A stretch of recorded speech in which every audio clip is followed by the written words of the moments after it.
저는 신명기 8장 1절부터 11절의 말씀을 가지고 잊지 않아야 할 것이라는 제목으로 말씀을 상고하고자 합니다. 신명기 8장 1절부터 10절을 중심으로 했습니다마는 8장 전부를 다 다루게 되겠습니다. 십계명의 말씀을 주신 하나님께서는 이스라엘 백성들에게 원하는 모습이 있었습니다. 이스라엘 백성을 향한 요구 사항이지요.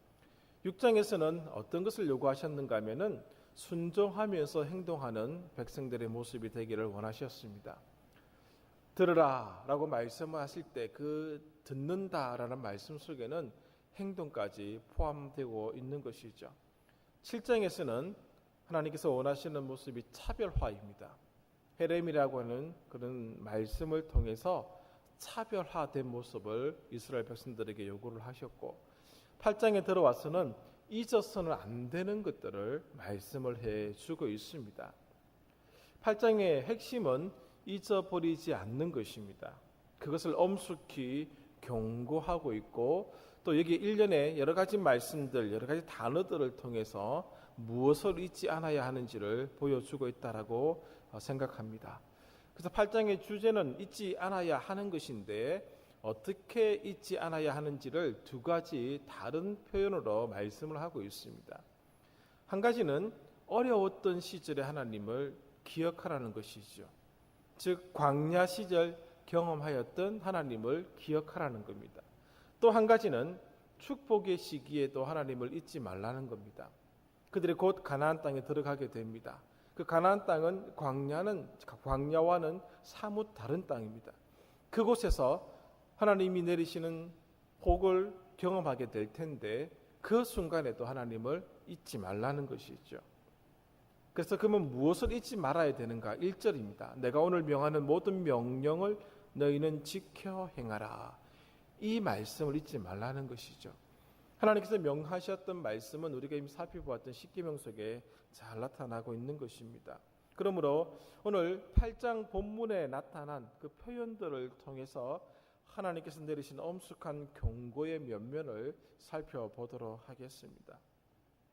첫 번째로 주목해서 보아야 될 표현들이 있는데 3절을 보시면 이런 표현이 나옵니다. 너를 낮추시며 너를 줄이게 하시며 굶주리게 하신다는 뜻입니다. 그리고 10절을 보시면 이런 말씀이 있습니다. 내가 먹어서 배부르고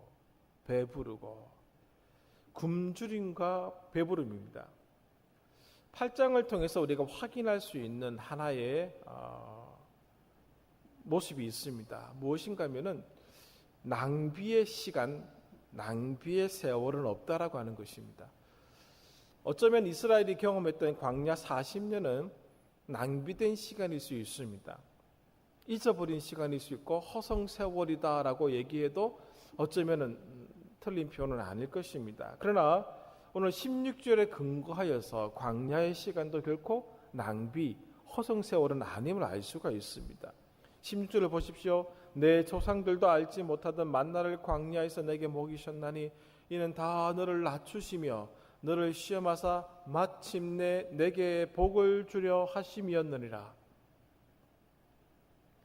광야 생활이 그들에게는 결코 쉽지 않은 삶의 기간이었습니다마는 하나님은 그 기간을 통해서 마침내 복을 주려고 하셨다는 것이죠. 마침내 그 기간을 통해서 하나님은 이스라엘 백성들에게 복을 주셨다라고 하는 것입니다.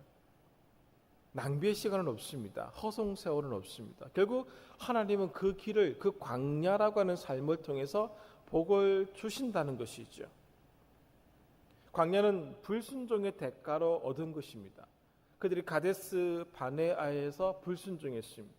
하나님이 진노하셨습니다. 다시 광야로 들어가라고 말씀하셨습니다. 불순종의 대가가 광야였습니다.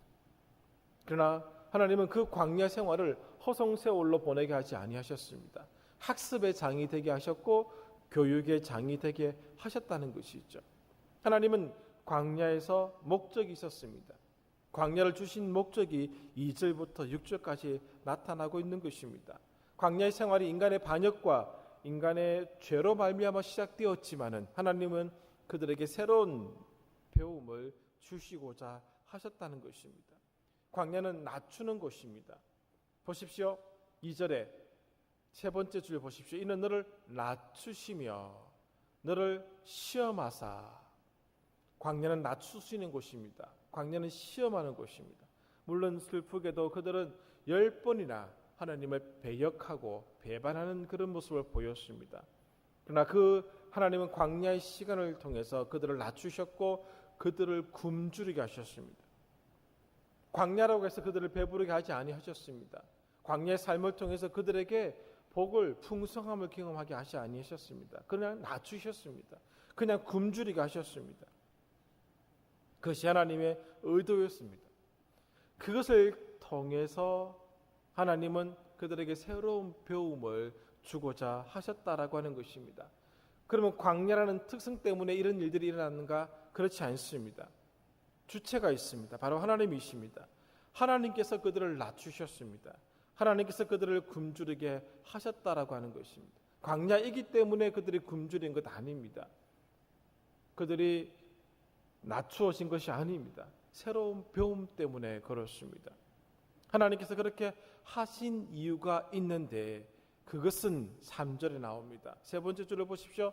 사람이 떡으로만 사는 것이 아니요 여호와의 입에서 나오는 모든 말씀으로 사는 줄을 내가 알게 하려 하심이니라. 뭔가 알게 하게끔 해주기 위해서 하나님이 굶주리게 하셨다라고 하는 것입니다. 같은 맥락에서 가나안 땅도 이스라엘의 충성과 겸손을 시험하는 장소가 될 것입니다. 광야도 그들의 모습을 하나님이 시험하는 장소였다면 가나안 땅도 마찬가지입니다. 가나안은 아름다운 곳입니다. 아름다운 땅입니다. 7절을 보십시오. 이렇게 기록하고 있지 않습니까? 내 하나님 여호와께서 너를 아름다운 땅에 이르게 하시나니. 그곳은 골짜기든지 산지든지 시내와 분천과 샘이 흐릅니다. 광야와는 사뭇 대조되는 땅입니다.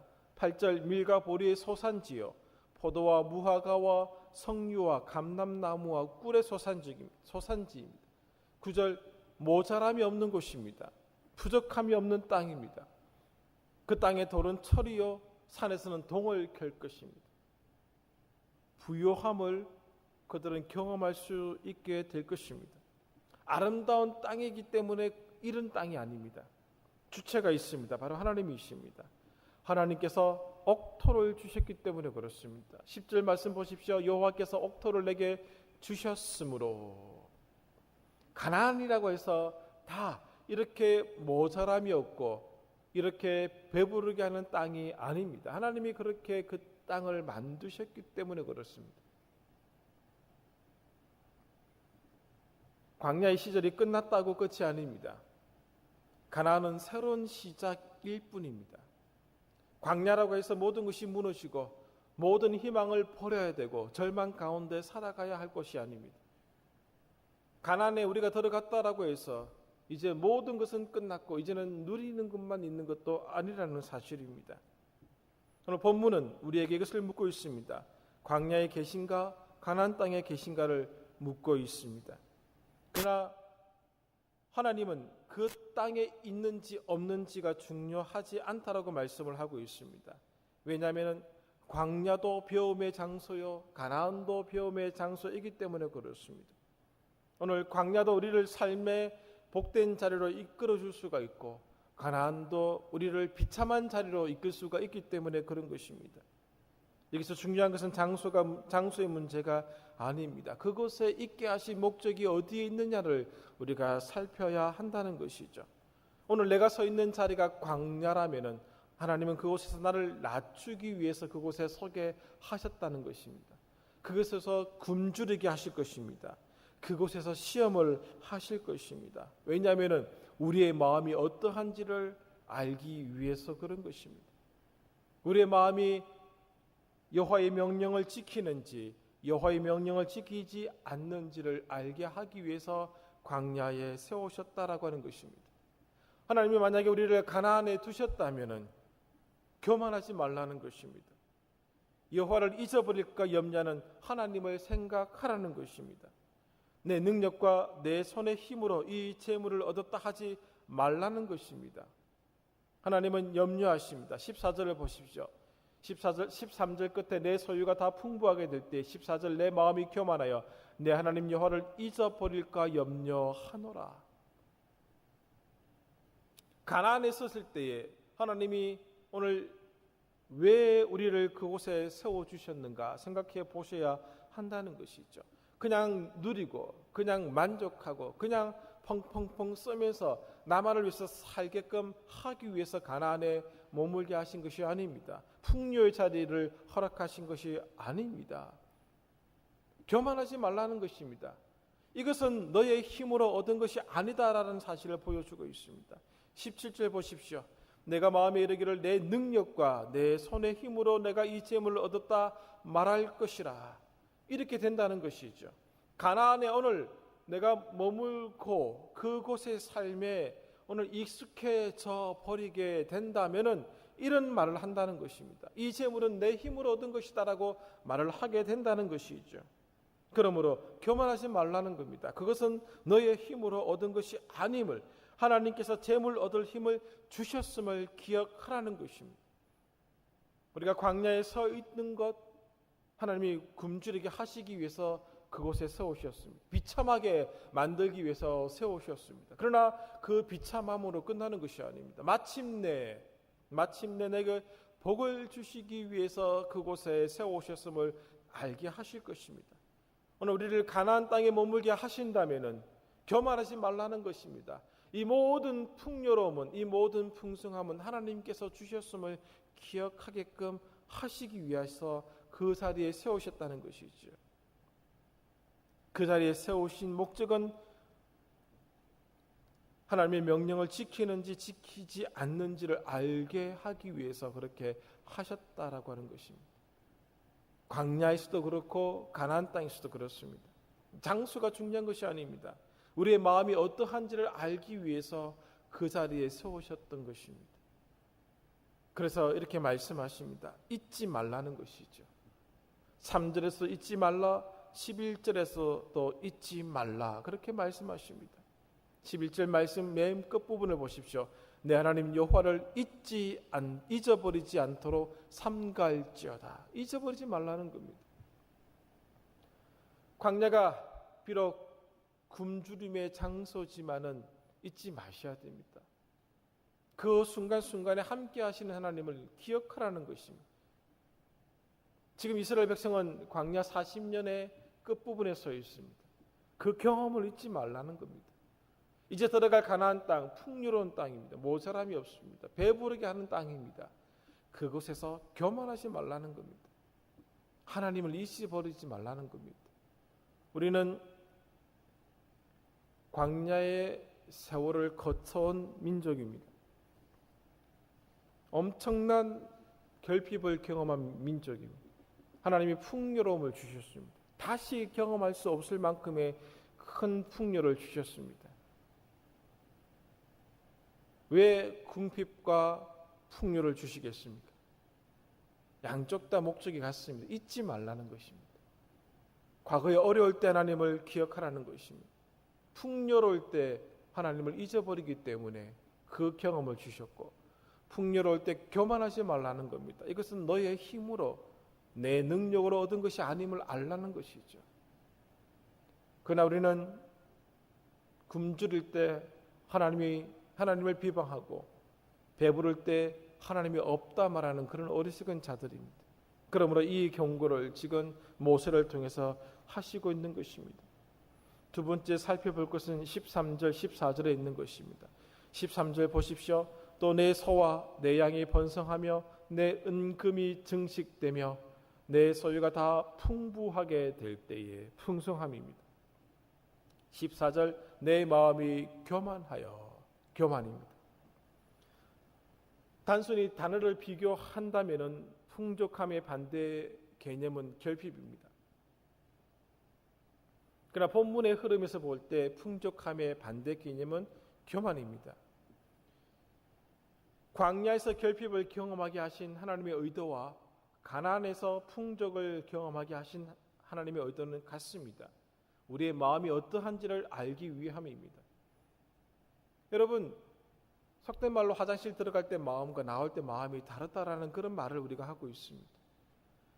가난하고 굶주릴 때 부르짖었던 마음과 풍성해질 때 부르짖는 마음이 다릅니다.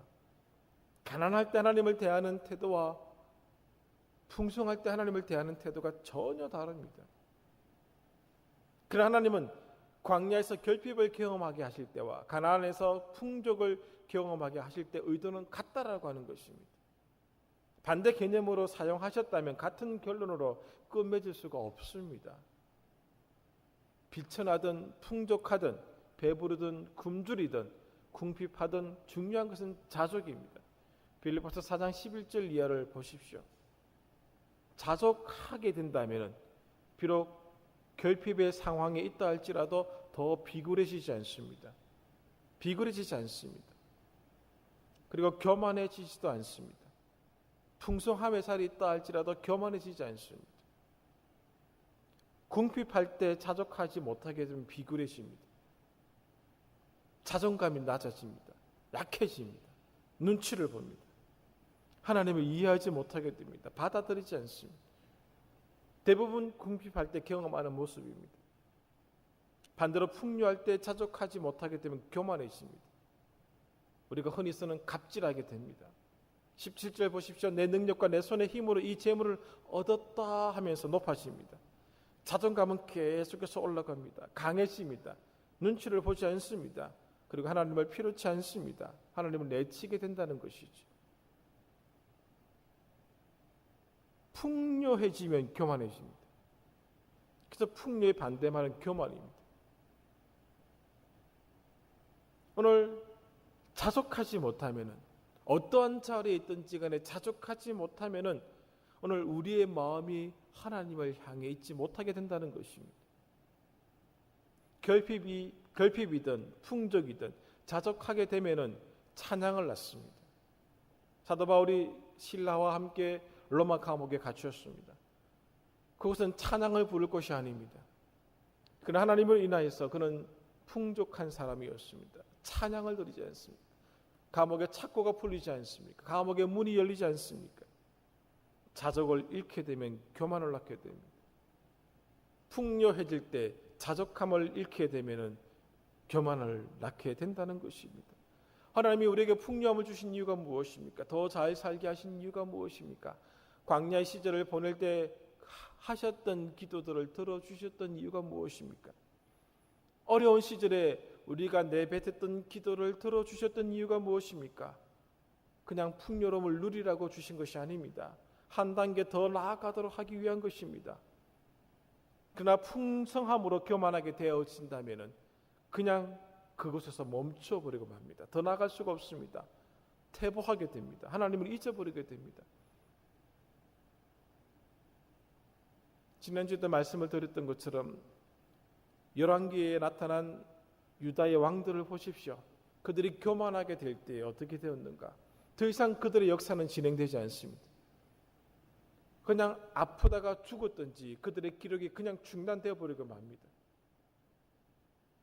그들이 왕으로서 여전히 왕의 통치의 모습을 보였지만 성경은 관심을 두지 않습니다. 그냥 끊어버립니다. 풍성함으로 교만하게 되면 더 나아갈 수가 없습니다. 광야 시절에 드렸던 기도가 응답되었을 때에 오늘 우리의 힘으로 그것이 얻어지지 않았음을 깨달아야 됩니다. 더 나아가게끔 하기 위해서 풍성함을 주셨지 그 자리에 멈추라고 풍성함을 주신 것이 아닙니다. 그 자리에 멈추라고 기도를 응답해 주신 것이 아니다라고 하는 것입니다. 풍성함이 이끈 교만은 모든 것이 나의 것이라고 외치게 합니다. 내 힘으로 대학 들어갔고 내 힘으로 직장을 들어갔고 내 힘으로 이 풍성함을 얻었다라고 얘기하고 내 힘으로 자녀를 이렇게 키웠다라고 얘기하고 나의 힘으로 이런 업적을 만들었다라고 외치게 한다는 것이죠. 나의 것이라고 외치는 그 모습은 풍성함이 목적을 잃은 모습입니다. 자기 예찬, 자기 욕심이 자리를 잡게 된다는 것이죠. 그래서 8장을 통해서 이렇게 말씀하십니다. 잊지 말라는 것이죠.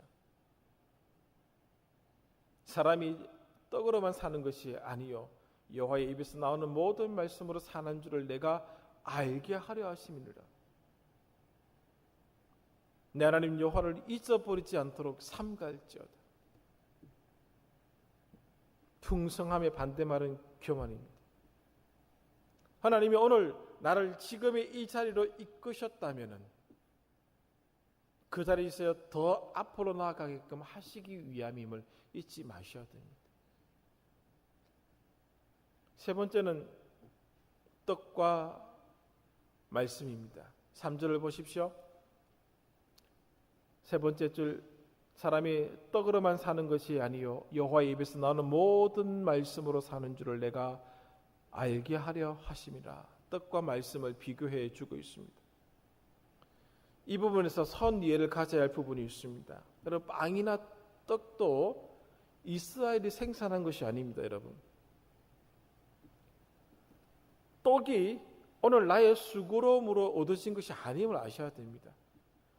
우리의 결과물이 아닙니다. 하나님의 선물입니다. 학개서 1장 9절부터 11절을 보십시오. 하나님이 허락하셔야지만이 땅이 소산물을 내게 되어 있습니다. 하나님이 허락하셔야지만이 우리의 손으로 수고한 것들을 얻을 수 있습니다. 하나님이 허락하시지 아니하신다면은 우리 손이 아무리 수고한다 할지라도 그것을 얻을 수가 없습니다. 시편 128편 2절을 보십시오. 내 손이 수고한 대로 먹을 것이라. 그건 복의 선언입니다. 학개서의 말씀이나 시편 128편의 말씀이나 오늘 빵이나 떡은 우리가 생산한 것이 아닙니다. 하나님이 허락하신 것입니다. 하나님의 선물입니다. 우리의 착각이 무엇인 줄 아십니까? 빵을, 떡을 우리의 힘으로 얻은 품목으로 여긴다는 것입니다. 그래서 말씀과 비교할 때에 오늘 이 빵은 나의 것이고 내가 얻은 것이고 말씀은 또 하나님이 주시는 것이고 그런 식으로 생각한다는 것입니다. 아닙니다. 만나를 보십시오. 만나도 이스라엘 백성이 먹었던 빵이며 떡이었습니다. 그러나 이 만나는 이스라엘의 힘으로 얻을 수 없는 기적의 산물임을 우리가 이미 알고 있지 않습니까? 하나님만이 주실 수 있는 것이었습니다. 누구나 경험할 수 있는 것이 아닙니다. 특히 만나는 단회적인 것이고 특별한 것입니다. 더 이상의 만나는 내리지 않습니다. 오늘 떡의 개념, 빵의 개념은 비교의 개념이 아닙니다. 점가는 점층의 개념입니다. 더 강조되어 보여줄 것이 있다는 것이죠. 빵에서, 떡에서 말씀으로 나아간다는 것입니다. 빵은 빵이고 말씀은 말씀이고 그것이 아닙니다. 빵의 자리에서 이제 떡의 자리에 빵과 떡의 자리에서 말씀의 자리로 나아가게끔 해야 한다는 것입니다. 빵을 주신 목적이 있지 않습니까? 그 목적을 우리가 경험했습니다. 먹고 살게끔 하기 위해서 빵을 주시고 떡을 주셨습니다. 그러면 그 자리에 머물지 말라는 것이죠. 말씀을 주신 목적을 찾아라는 것입니다. 말씀을 주신 자리로 들어가라는 것입니다. 빵의 자리에서 머물지 말라는 것입니다. 빵의 자리에 만족하지 말라는 것입니다. 그것으로만 우리의 삶이 주어지지 않았음을 보여주고 있다는 것이죠. 빵을 주신 하나님께서 말씀을 주실 때는 더 많은 것을 약속해 주셨다는 것입니다. 빵과 떡은 육체의 생명을 유지하게 하는 힘입니다. 생명은 빵을 필요로 합니다. 빵이 있어야 됩니다. 빵은 필요 없습니다. 떡만, 말씀만 있으면 됩니다. 그것 아닙니다. 빵도 있어야 됩니다. 말씀과 빵이 같이 들어가는 것 아니겠습니까? 빵이 필요합니다. 그러나 빵만으로 살지 말라는 것이죠. 떡만으로 살지 말라는 것이죠. 그것을 목적으로 살지 말라는 것입니다. 그것이 목적이 되어서 빵이 풍부함 때문에 하나님을 잊어버리는 어리석은 행동을 하지 말라는 것이죠. 말씀에 살겠다는 것을 보여주고 있는 것입니다. 빵은 우리의 육체의 필요를 채워주시는 것입니다. 이것도 하나님의 은혜요, 이것도 하나님의 기적이요, 이것도 하나님의 선물입니다. 그러나 인간은 육체만을 위한 존재가 아님을 우리가 알고 있지 않습니까? 영적인 존재입니다. 하나님의 형상으로 지음을 받았습니다. 그러므로 인간은 빵으로만은 살 수가 없습니다. 무언가 더 필요한 것이 있다는 것이죠. 그것이 바로 3절에 있는 표현처럼 여호와의 입에서 나오는 모든 말씀이 필요하다는 것이죠. 이 말씀을 가만히 다시 한번 쳐서 보십시오. 3절을 보십시오. 너를 낮추시며 너를 줄이게 하시며 또 너를 알게 하시며 내 조상들도 알지 못하던 만나를 내게 먹이신 것은 사람이 떡으로만. 사람이 지금 이스라엘 백성들에게 말씀을 하시면서 이스라엘이 떡으로만 사는 것이 아니요라고 표현하지 않습니다. 사람이, 아담이 모든 인류를 향하여 선포하시는 말씀입니다. 지금 이 순간 이 말씀을 들어야 하는 이 대상자들만을 위해서 말씀하시는 것이 아닙니다. 만약에 이스라엘이 떡으로만 사는 것이 아니요라고 말씀하셨으면은 이것은 이스라엘 백성들은 떡에만 만족하지 말고 말씀으로 나아가라는 것이 될 것입니다. 그리고 나머지 사람들은 떡을 위해서 살아간들 무슨 상관이 있겠습니까? 말씀을 위해서 살아가는 사람들은 이스라엘 백성이기 때문에 이스라엘 백성들만을 위해서 주신 것이기 때문에 오늘 나머지 사람들은 떡을 위해서 살아가면 되는 것입니다. 먹고 풍요로움을 즐기면 되는 것이죠. 그러나 오늘 이 말씀은 이스라엘 백성들에게 하시면서 이렇게 말씀하십니다. 사람이 떡으로만 살 수 있는 것이 아니다라고 말씀을 하고 있다는 것이죠. 모든 인류를 대상으로 말씀하고 있습니다. 모든 세대를 아우르고 있다는 것이죠. 신명기를 읽고 있는 오늘 우리에게, 우리 세대의 사람들에게도 이 말씀은 적용된다는 것입니다. 떡을 추구하고 떡만을 추구할 때 사람은 본질을 잃게 됩니다. 여러분, 먹는 것만 추구하고 돈만 추구하고 사는 사람, 그런 사람이 부럽기도 하겠지만은 사람으로 보십니까? 돈 그렇게만 하고 산다면은 사람으로 취급하지 않지 않습니까? 왜 그렇습니까? 사람 영적인 존재입니다. 많이 훼손되었지만 하나님의 형상이 오늘 우리들 가운데 있는 것이죠. 사람은 돈으로 만족하는 존재가 아닙니다. 얼마나 많은 돈을 준다고 한들 만족하실 수 있겠습니까? 떡만을 추구하는 사회를 보십시오. 경쟁, 적자생존, 속임, 거짓, 그것을 판치게 될 것입니다. 왜? 더 가지면 되지 않습니까? 떡으로만 사는 존재인데 더 많이 가진 사람이 속된 말로 장땡이 아닙니까? 그런 존재가 우리가 아닌 것이죠.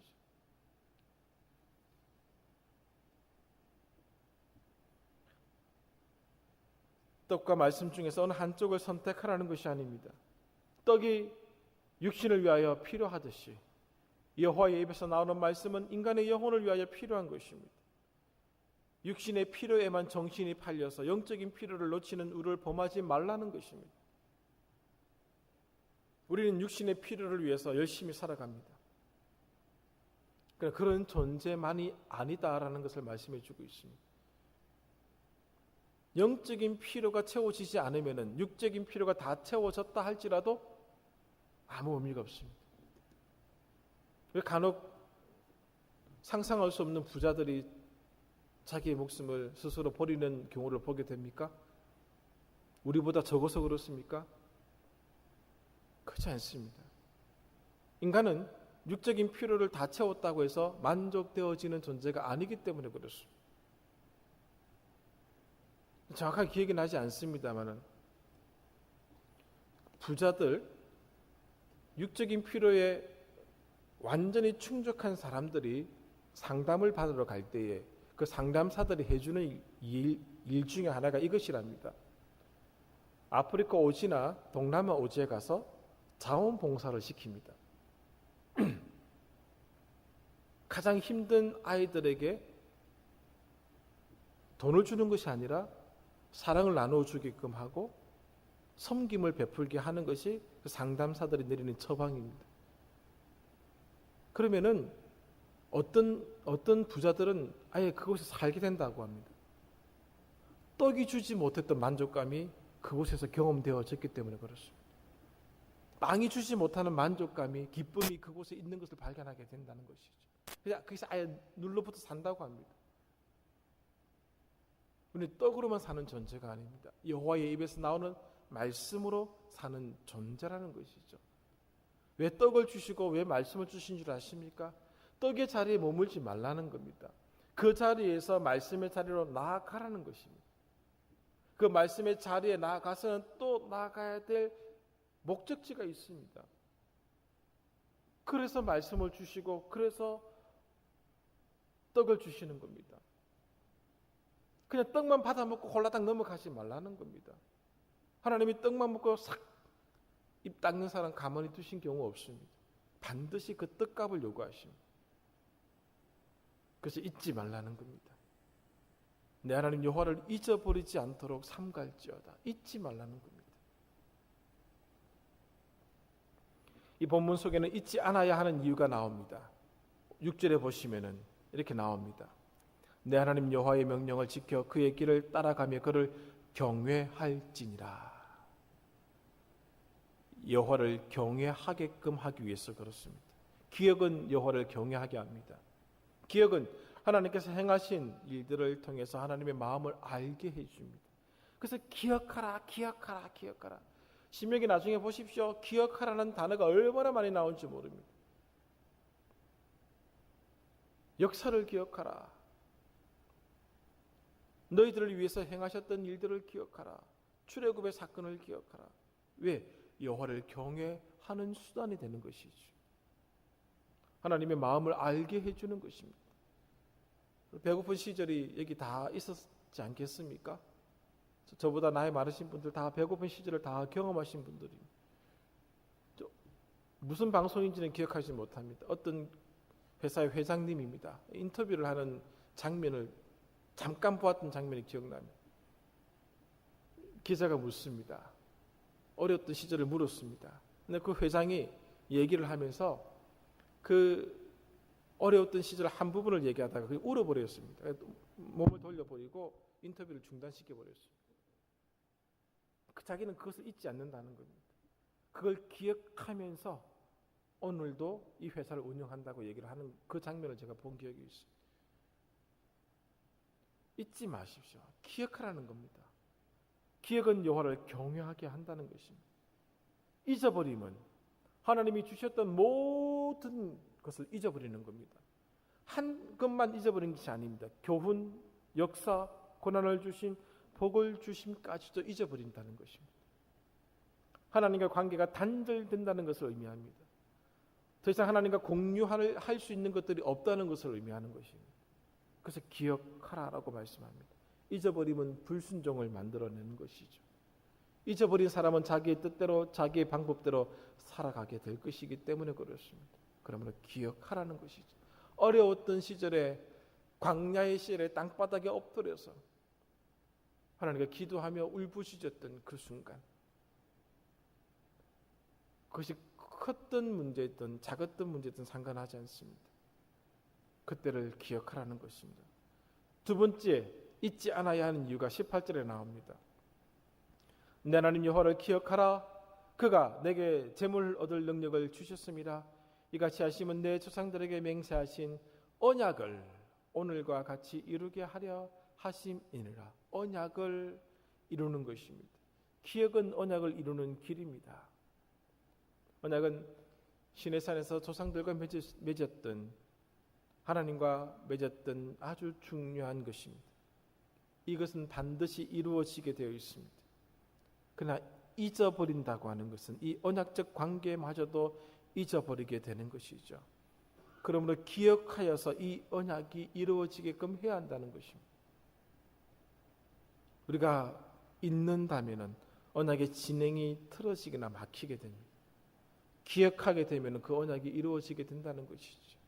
그러므로 기억하라라고 말씀을 하고 있습니다. 세 번째, 기억은 잊지 않아야 하는 이유는 무엇인가? 19절, 20절에 있습니다.